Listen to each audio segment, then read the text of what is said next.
Flying Eagles of Nigeria have once again failed to break the jinx of not winning the Under-21 World Cup. But that is not even the matter.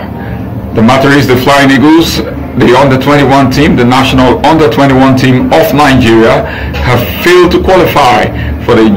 Africa Junior Nations Cup, the Africa Under-21 Nations Cup, by virtue of the fact that they failed to get past the West African qualifying group that involved Nigeria, Ghana, and Cote d'Ivoire. In that group, the Flying Eagles came out a disappointing last to fail to qualify, and by extension fail at least for now, and at least for 2 years, for the next 2 years. That means that the Flying Eagles have failed to break the jinx of having not ever won the Under-21 World Cup. Yes, the Nigerian Under-17 team, the Nigerian Cadet team, the Golden Eaglets have always dominated the world stage at the Under-17 level. But when it comes to the Under-21,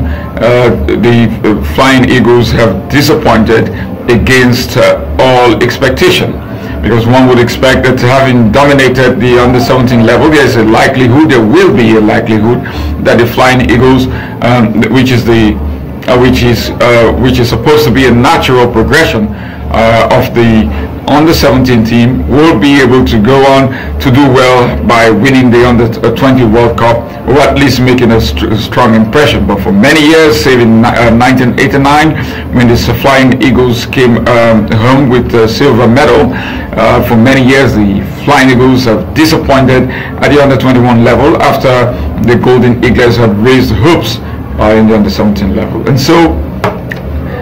failing to qualify for next year's Under-20 World Cup is another setback, it's another disappointment for Nigerian football. And one would have said, yeah, it's football, and sometimes you lose, sometimes you win, and now we've lost and we have got to live with it and get past it. It would have been okay if not for the so many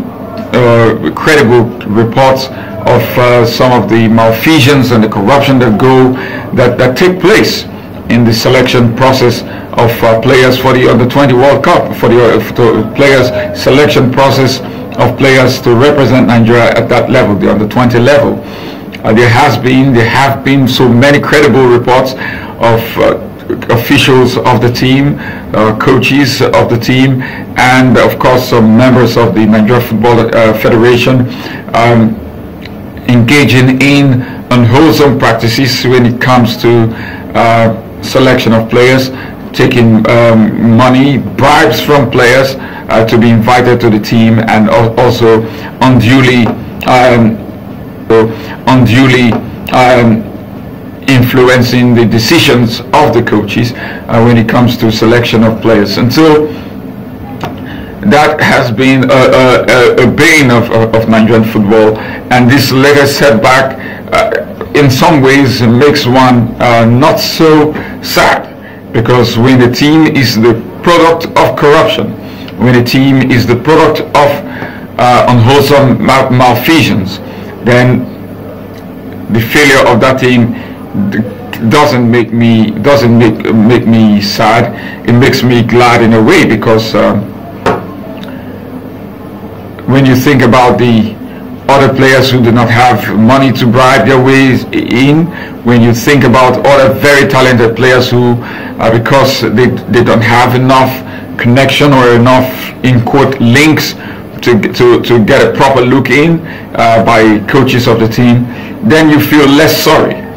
for the team when they fail to qualify. And so Nigeria has to go back to the proverbial drawing board and learn to do things properly. There must be a plan, a proper plan, if our Under-21 team would be able to make a better impression next time. There has to be long-term plans. We have to invest a lot of time in the kind of coaches we bring in, what their philosophies are. We have to take a proper look at how the team can fashion out a proper tactical approach to games that will ensure that victory is attainable. But what we see a lot of times is so much focus on individual players, how they are going to be marketed for some individual gains, some selfish gains, and not really